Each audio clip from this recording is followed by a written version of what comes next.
નજર કરીએ મહત્વના સમાચાર પર। આજે ગુજરાત સહિત દેશભરમાં નીટની પરીક્ષાનું આયોજન કરવામાં આવ્યું છે। બપોરે 2 વાગે પરીક્ષા યોજાવાની છે। તો નીટની પરીક્ષાનું આયોજન છે। દેશભરમાંથી અંદાજિત 22 લાખ વિદ્યાર્થીઓ આ પરીક્ષા આપવાના છે। તો ઇન્સ્ટા ફ્રેન્ડે પ્રકાશ્યું રાજકોટ સાથે જ આજે નીટની પરીક્ષા છે। રાજ્યના 80,000થી વધુ વિદ્યાર્થી નીટની પરીક્ષા આપવાના છે। સૌ પ્રથમવાર સૌથી વધુ ચુસ્ત સુરક્ષા વ્યવસ્થા વચ્ચે સરકારી સંસ્થાઓમાં નીટની પરીક્ષાનું આયોજન કરાયું છે। સ્ટુડન્ટ્સે પરીક્ષાના 2 કલાક પહેલા એન્ટ્રી આપવામાં આવશે। તો દેશમાં યુજી મેડિકલ એટલે કે MBBS કરવા માટે નેશનલ ટેસ્ટિંગ એજન્સી દ્વારા પરીક્ષાનું આયોજન કરવામાં આવ્યું છે। આજે પરીક્ષા લેવામાં આવી રહી છે ત્યારે સમગ્ર દેશમાંથી લાખો વિદ્યાર્થીઓ રજીસ્ટ્રેશન કરાયું છે અને નીટની પરીક્ષા આપવાના છે। તો ગુજરાત સહિત દેશભરમાં આજે નીટની પરીક્ષા છે।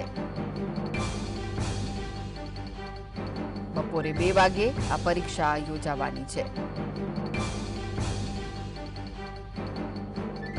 દેશભરમાંથી અંદાજિત 22 લાખ વિદ્યાર્થીઓ આ પરીક્ષા આપવાના છે। તો ગુજરાતમાં 80,000થી વધુ વિદ્યાર્થીઓ નીટની પરીક્ષા આપશે। ઉમેદવારોને 11 થી 1:30 વચ્ચે કેન્દ્રમાં પ્રવેશ આપવામાં આવશે એટલે કે 2 કલાક પહેલા તેમને પ્રવેશ આપી દેવામાં આવશે। તમામ તૈયારીઓ પૂર્ણ કરી લેવાઈ છે। ચુસ્ત સુરક્ષા બંદોબસ્ત પણ ગોઠવવામાં આવ્યો છે। ત્યારે વિદ્યાર્થીઓ જે ઉમેદવારો છે એક્ઝામ આપી રહ્યા છે તેઓ પણ ઉત્સાહિત જોવા મળવાના છે। દેશભરમાંથી અંદાજિત 22 લાખ વિદ્યાર્થીઓ પરીક્ષા આપવાના છે। MBBS BDSમાં પ્રવેશ માટે આજે આ પરીક્ષાનું આયોજન કરાયું છે। ઘણી મહત્વની માનવામાં આવે છે આ પરીક્ષા। ત્યારે ઉમેદવારોને 11 થી 1:30ની વચ્ચે જ કેન્દ્રમાં પ્રવેશ આપી દેવામાં આવશે એટલે કે 2 કલાક પહેલા જ તેમને પ્રવેશ આપી દેવામાં આવશે। 2 વાગ્યાથી પરીક્ષા શરૂ થવાની છે।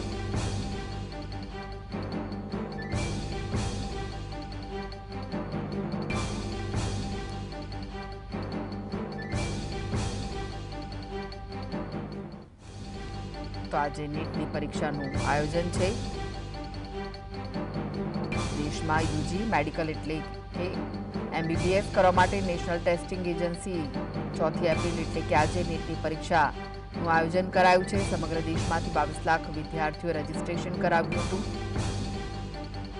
અને આટલા વિદ્યાર્થીઓ પરીક્ષા આપવાના છે। આ વખતે સૌ પ્રથમવાર અત્યાર સુધીની સૌથી વધુ ચુસ્ત સુરક્ષા વ્યવસ્થા વચ્ચે સરકારી સંસ્થાઓમાં નીટની પરીક્ષાનું આયોજન છે અને સમગ્ર પ્રક્રિયા માટે ખાસ તકેદારી પણ રાખવામાં આવી રહી છે। જે વિદ્યાર્થીઓ છે તેમને 2 કલાક પહેલા જ એન્ટ્રી આપી દેવામાં આવશે। MBBS BDSમાં પ્રવેશ માટે જે મહત્વપૂર્ણ પરીક્ષા છે તેનું આજે આયોજન કરાયું છે અને બપોરે 2 વાગે આ પરીક્ષા શરૂ થવાની છે। જ્યારે કે જે ઉમેદવારો છે તેમને સવારે 11 થી 1:30ની વચ્ચે કેન્દ્રમાં પ્રવેશ આપી દેવામાં આવશે। તો ચુસ્ત સુરક્ષા બંદોબસ્ત પણ ગોઠવવામાં આવ્યો છે।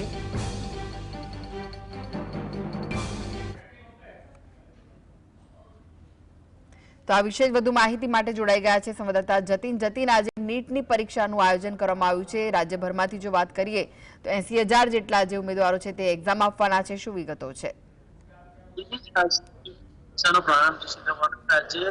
દેશભરમાં નીટની પરીક્ષાનું આયોજન કરવામાં આવ્યું છે। જેમાં 22 લાખથી વધુ દેશભરના વિદ્યાર્થીઓ જે છે તે MBBS DBS તેમજ ડોક્ટર માટેની અભ્યાસ માટે પરીક્ષાનું આયોજન જે છે તે કરવામાં આવ્યું છે। જેમાં શહેરની વાત કરીએ તો અમદાવાદની અંદર સમગ્ર ગુજરાતની અંદર 80,000થી વધુ વિદ્યાર્થીઓ જે છે પરીક્ષા આપવાના છે।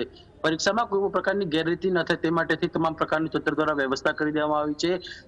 જે કોઈ પણ જે સેન્ટર છે તે સેન્ટર પર પોલીસ કર્મચારીઓ તૈનાત કરવામાં આવ્યા છે। તેમાં જ CCTV પણ જે છે તે તૈનાત કરવામાં આવ્યા છે। કોઈ પણ પ્રકારની ગેરરીતિ ન થાય, કોઈ પણ ડમી વિદ્યાર્થી ન ઘૂસી જાય અથવા તો કોઈ પણ વિદ્યાર્થી કોઈ પણ પ્રકારનું ચીટિંગ ન કરે તે માટે તમામ પ્રકારની વ્યવસ્થા જે છે તે કરવામાં આવી છે. મહત્વની વાત છે કે આ પ્રકારનું આયોજન સરકાર દ્વારા કરવામાં આવ્યું છે, જેમાં પરીક્ષાને લઈ કોઈ પણ ગેરરીતિ ન થાય તેનું પણ ધ્યાન રાખવામાં આવ્યું છે. અમદાવાદમાં પણ વિદ્યાર્થીઓ જે છે તે પ્રકારની તૈયારીઓ જે છે તે કરવામાં આવી રહી છે. મહત્વની વાત એ છે કે જે પ્રકારે નીટની પરીક્ષાનું આયોજન કરવામાં આવ્યું છે તેની અંદર સમગ્ર ગુજરાતભરના 80,000 થી વધુ વિદ્યાર્થીઓ જે છે તે પરીક્ષા આપવાના છે. અમદાવાદમાં પણ તે પ્રકારનું આયોજન કરવામાં આવ્યું છે. એલડીએ એન્જિનિયરિંગ કોલેજ ખાતે સેન્ટર જે છે તે આવેલું છે. થોડીક જ વારની અંદર એટલે કે 10:30 કલાકે વિદ્યાર્થીઓને પ્રવેશ આપવામાં આવશે. 10:30 કલાકથી અંદાજિત 2 વાગ્યા સુધી પ્રવેશ જે છે તે આપવામાં આવશે. ત્યારબાદ વિદ્યાર્થીઓને પ્રવેશ જે છે તે આપવામાં નહીં આવે. વિદ્યાર્થીઓ પોતાની સાથે સ્માર્ટ વોચ અથવા કોઈ પણ પ્રકારનું ગેજેટ જે છે તે પણ લઈ જઈ નહીં શકે અને તમામ પ્રકારની વ્યવસ્થા જે છે તે અમદાવાદ શિક્ષણ અધિકારી દ્વારા કરી દેવામાં આવી છે. કોઈ પણ સેન્ટર ઉપર કોઈ પણ ગેરરીતિ વર્તાય તો તેને લઈ તાત્કાલિક ડીઓ દ્વારા ચકાસણી કરવામાં આવે તે પ્રકારની પણ તૈયારી ગોઠવી દેવામાં આવી છે. એટલે કે સામાન્ય રીતે પરીક્ષાનું આયોજન કરવામાં આવ્યું છે તેમાં સ્માર્ટ વોચ પણ પહેરી જવી અલાઉડ નથી. કોઈ પણ દોરો અથવા કોઈ પણ જે ગેજેટ જેવા વસ્તુ હોય છે, સ્માર્ટ કેલ્ક્યુલેટર અથવા તો તેનો કોઈ પણ ઉપયોગનો પ્રતિબંધ જે છે તે લગાવવામાં આવ્યો છે. એટલે ખાસ કરીને એક્ઝામનું આયોજન કરવામાં આવ્યું છે. તમામ પ્રકારની વ્યવસ્થા જે છે તે તંત્ર દ્વારા ગોઠવી દેવામાં આવી છે. જતીન, કેટલા લેયરમાં ચેકિંગ હાથ ધરાયું છે?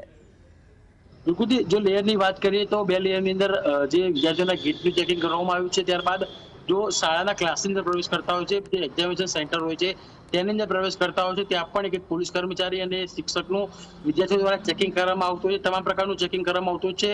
નથી વિદ્યાર્થીઓ કોઈ પણ પ્રકારની ચીટ્સ અથવા તો કોઈ પણ કાપલી નથી બનાવી અથવા તો કોઈ પણ સ્માર્ટ વોચ નથી લઈને આવ્યા અથવા તો સ્માર્ટ ગેજેટ જે છે તેનો ઉપયોગ નથી કરવામાં આવતો. કોઈ પણ ઇલેક્ટ્રોનિક ઉપકરણ જે છે તે પણ લઈ જવા માટે પ્રતિબંધ લગાવવામાં આવ્યો છે. ખાસ કરીને આ પ્રકારની જ્યારે એક્ઝામ હોય છે ત્યારે રાજ્ય સરકાર તો એક્શન મોડમાં જોવા મળતી હોય છે, પરંતુ હાલ જો વાત કરીએ તો પોલીસ બંદોબસ્ત સીસીટીવીથી સજ્જ ગોઠવવામાં આવેલું છે. સાથેમાં જ કોઈ પણ વિદ્યાર્થી ગેજેટ ન લઈ જાય તે પ્રકારની વ્યવસ્થા પણ કરવામાં આવેલી છે. જી, આભાર જતીન સમગ્ર માહિતી આપવા માટે.